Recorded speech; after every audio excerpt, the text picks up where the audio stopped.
Kembali lagi bersama kami pemirsa setia Sultan TV dalam dialog bincang hari ini. Pak, kita lanjut nih Pak, nggak kerasa udah 2 segmen kita berbincang-bincang ya Pak ya. Ini tentunya juga ada banyak hal yang sudah tadi kita bahas pemirsa, dan tentunya ini sangat-sangat menarik. Maka dari itu Pak, kita lanjutkan nih Pak pembahasan kita pada hari ini. Nah, selanjutnya, bagaimana sih Pak cara melibatkan masyarakat dan juga pemangku kepentingan dalam proses pengawasan dan pemantauan terhadap potensi alih fungsi lahan situ Rancaikek? Nah ini harus dikembalikan kepada posisi awal ya. Jadi memang langkah pertama itu memang yang paling diharapkan itu adanya percepatan penyelidikan dan keputusan pengadilan seperti apa. Nah, kalau sudah tahu legalitasnya, kita bisa akan melangkah selanjutnya. Katakan di sini memang itu benar ya, itu bagian daripada inventaris kekayaan milik negara yang harus dipertahankan. Berarti secara hukum bahwa yang menguasai sekarang posisinya itu harus minggir kan gitu ya, baik masyarakat atau industri ya. Berarti kan ada langkah-langkah bagaimana merelokasi masyarakat gitu ya. Yang kedua, merelokasi industri itu sendiri kan. Industri saya belum dapat keterangan berapa di situ ya yang sudah dibangun industri. Kalau tidak terlalu banyak ya bisa direlokasi kan. Kemudian kita bisa pertahankan fungsi daripada situ itu ke semula ya. Semulanya ya Pak ya, tentunya. Karena ini belum ada hasil akhirnya ya Pak ya. Tentu kalau semisal ditanya bagaimana sih cara melibatkan masyarakat dan juga pihak-pihak yang lainnya dalam memantau dan juga mengawasi, adalah kita tunggu nih. Kita sama-sama menunggu hasil dan juga bukan hanya menunggu, namun kita juga tetap mengawasi ya juga ya Pak ya. Nah, setelah itu baru akan ada nih langkah selanjutnya apa yang bisa dilakukan oleh masyarakat maupun pihak-pihak yang lainnya. Pak, kemudian apakah ada Pak contoh keberhasilan dalam menerapkan regulasi yang efektif terkait alih fungsi lahan situ untuk industri? Mungkin ini bisa terjadi di negara ataupun daerah-daerah lainnya. Kalau contoh ya, saya mungkin dari sisi pengairan ya, program kali bersih di Kalimas di Surabaya. Itu dulu sepanjang sungai itu kumuh, banyak gepeng, dan itu ditempati oleh banyak orang. Nah, dengan diadakannya program kali bersih ya, waktu itu salah satu wali kotanya dokter. Waktu itu kita membantu dari semua aparat. Waktu itu kan ada keinginan daripada di sana ada TNI ya, kebetulan TNI AL waktu itu di hulu sungai di hilir sungai itu banyak sampah. Sampah itu mengganggu mesin-mesin kapal, polusi. Sehingga dengan program kali bersih ini tidak harus memaksa ya, tetapi kita bersihkan dengan memberi contoh gitu, bahwa ini akan mengganggu gitu. Dengan jaring, dengan program mingguan kita adakan program kali bersih, dan itu akhirnya disambut oleh pemerintah, oleh masyarakat, oleh aparat juga ikut terlibat semua. Sehingga waktu itu tahun 90-90-an ya, 90-an program itu menjadi contoh dan dilihat oleh komunitas dari PBB juga. Karena itu dijadikan pinggirnya sekarang jadi bersih. Jadi yang namanya masyarakat yang bermukim di situ atau kantor-kantor, kali itu tidak dijadikan tempat pembuangan, tapi kali itu dijadikan tempat yang indah, gitu. Jadi belakang rumah itu sekarang dijadikan halaman depan, jadi bisa untuk ngopi. Sehingga aktivitas di sungai itu yang tadi yang untuk kegiatan-kegiatan yang boleh dikatakan kotor, akhirnya tersingkir sendiri. Di samping itu pemukim-pemukim liar memang dibersihkan juga, ditertibkan ya, ditertibkan. Nah, sekarang boleh dilihat di sana bagus tuh Ya. Yang kedua mungkin di Jakarta ya, di sekitar Cilangkap di sana ada situ juga ya. Dan sekarang sudah dibersihkan dan menjadi objek wisata lokal yang sangat bagus, dan itu menjadi PAD ya. Kalau itu nanti di desa bisa jadi dikelola oleh BUMDes gitu. Dan itu teknik-teknik seperti itu banyak lah caranya ya.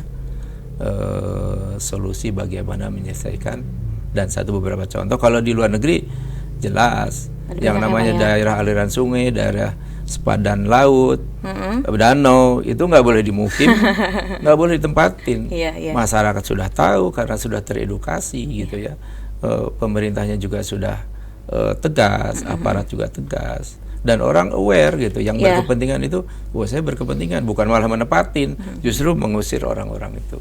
Karena demi keberlangsungan bersihnya sungai justru akan memberikan manfaat ya Pak ya terhadap masyarakatnya. Nah ini juga hal yang penting nih, bagaimana cara masyarakat ini bisa teredukasi ya Pak ya. Dengan itu tadi menurut saya itu jadi lebih menarik ketika situ itu dialihfungsikan menjadi tempat wisata ya Pak ya. Justru ini akan menambah untuk PAD-nya ataupun nanti justru akan memberikan manfaat bagi masyarakat. Masyarakat akan membuka usaha dan yang lain-lainnya. Betul ya Pak ya. Kalau tadi relokasi mungkin mereka juga dikasih kesempatan untuk berusaha di situ. Ya, kalau sudah di tempat rekreasi, tempat hiburan gitu ya. Betul. Tentu airnya jadi jernih. Jadi jernih. Jadi akan ada pemerintah mungkin lebih memerhatikannya lagi ya Pak ya, akan menjadi satu tempat wisata yang bermanfaat. Nah, ini Pak, jika nanti hasilnya ternyata situ itu masih bisa untuk dijadikan untuk lahan industri ini Pak. Langkah apa sih Pak yang bisa kita lakukan untuk memastikan bahwa kebutuhan industri tersebut ini tidak bertentangan Pak dengan kelestarian lingkungan dan juga kesejahteraan masyarakat lokal di sekitar lahan tersebut?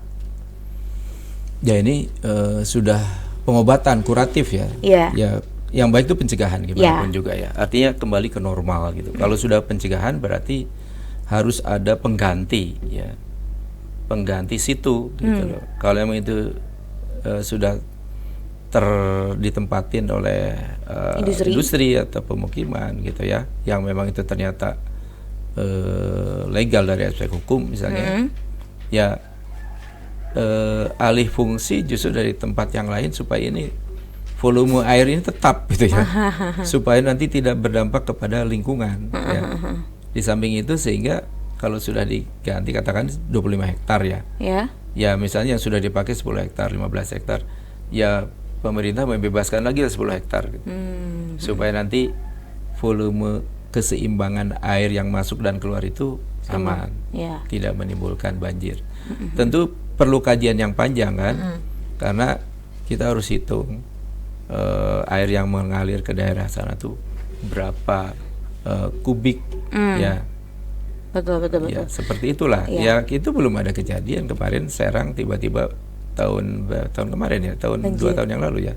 Banjir kan? Iya, betul. Tiba-tiba banjir itu. Meluap ya, Pak ya. Karena itu memang akibat dari ada salah urus ya. Iya. Tidak ada penjagaan terhadap mungkin di sana deforestasi. Yang kedua mungkin penggalian. Itu hal-hal itu ya Pak ya. alih fungsi yang tidak terkendali kan. Bisa saja itu bagus untuk perumahan, tapi yang ditutup adalah sawah, saluran irigasi, itu bisa menyebabkan berdampak pada itu ya Pak ya, nanti ketika mau panen ataupun yang lain-lain sawah-sawah bisa orang aja ya, nanti Pak. gagal panen, puso ya. Nah berdampak juga kepada ketahanan pangan kan. Nah betul. Jadi memang benar-benar harus teliti lagi nih agar langkah yang memang diambil ini tidak sembrono ya Pak ya. Nah Pak, gak kerasa kita udah berbincang-bincang banyak nih ya terkait dengan sengkarut alih fungsi situ Rancagede. Dan juga tadi juga Pak Aidendi sudah menjelaskan juga ada nih beberapa solusi yang memang bisa dilakukan, entah itu oleh masyarakat, stakeholders yang ada ataupun pihak-pihak yang lainnya. Nah Pak, boleh nih Pak kasih closing statement kepada pemirsa setia Sultan TV terkait topik pembicaraan kita pada hari ini. Silakan Pak.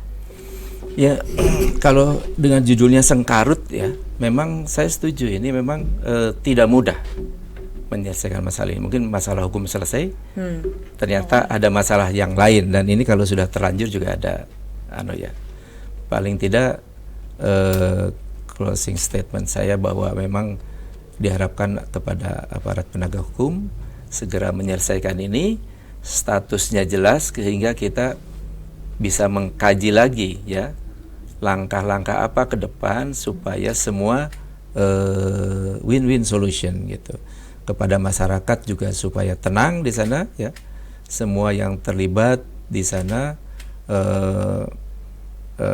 bersikap menerima, menunggu hasil keputusan dari pengadilan, sehingga nanti kita bisa duduk bersama untuk menyelesaikan masalah ini dengan baik ya.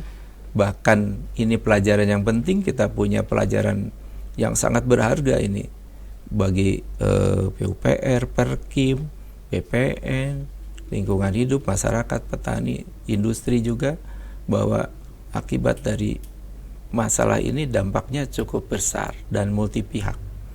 Nah, ini yang harus diperhatikan. Jadi dalam hal ini marilah kita bekerja sama ya supaya kasus ini cepat selesai dan kita bisa mengerjakan pekerjaan-pekerjaan yang masih banyak di Banten. Terima kasih. Assalamualaikum warahmatullahi wabarakatuh. Waalaikumsalam warahmatullahi wabarakatuh. Terima kasih Pak Eden sudah berkenan nih kita berbincang di bincang hari ini Pak di Studio Sultan TV terkait dengan topik yang sedang ramai-ramainya nih, Situ Ranca Gede. Assalamualaikum. Waalaikumsalam nih Pak ya. Terima kasih banget udah mau datang. Semoga nanti kita bisa berjumpa lagi Pak. Iya. Tentunya dengan tema yang berbeda. Iya, kebetulan Ismi banyak ini di belakang saya tuh. Boleh nih Pak, nanti pasukan bapaknya nih diturunkan semua. Kita ngobrol-ngobrol di bincang hari ini Pak. Maka dari itu pemirsa setia Sultan TV, demikian perbincangan kita dengan Pak Eden Gunawan yang merupakan ketua dari ICMI Orwil Banten, maksud saya, terkait dengan Situ Ranca Gede. Semoga apa yang kita bahas pada hari ini nih dapat bermanfaat dan juga dapat berkelanjutan. Terima kasih telah bersama kami di bincang hari ini. Saya Raudlo Rida dan juga kru yang bertugas pada hari ini pamit undur diri. Sampai jumpa. Wassalamualaikum warahmatullahi wabarakatuh. Waalaikumsalam warahmatullahi wabarakatuh.